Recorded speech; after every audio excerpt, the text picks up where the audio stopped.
Good evening and thanks for joining us. I'm Paula Akana. Lara Yamada has the night off. Well, security will be tight when 21 world leaders arrive in Honolulu in November.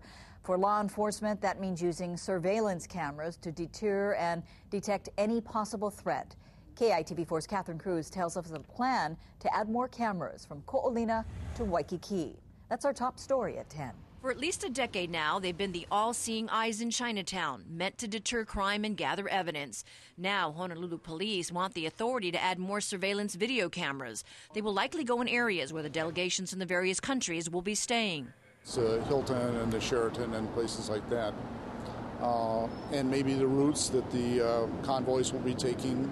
We'll probably add some cameras to those. Security cameras are already in place on Kalakaua, but not on Kuhio, which the Waikiki Neighborhood Board has long been advocating to protect residents and tourists.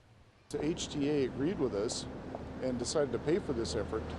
The city agreed to do the connectivity, and the Waikiki Business Improvement District agreed to pay for the people to sit there and monitor them.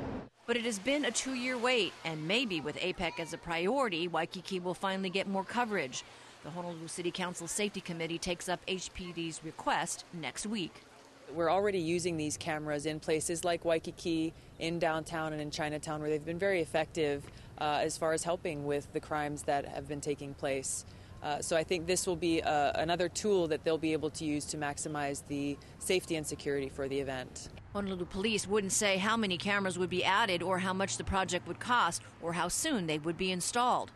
They will be adding some, and I think the funding for that will likely come from either their APEC funding that has already been budgeted or from things that have been budgeted previously. But HPD wants to go a step further, commandeering the other city eyes on the road, the traffic cams. It's taking the resources that we have and using them specifically for this purpose. So, for example, using the traffic cameras that are in place as an added way for the security folks to have eyes on the people, the 21 world leaders who are going to be here for this event.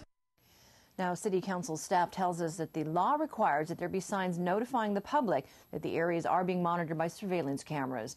We hope to learn more about HPD's plans at next week's meeting. Back to you, Paula.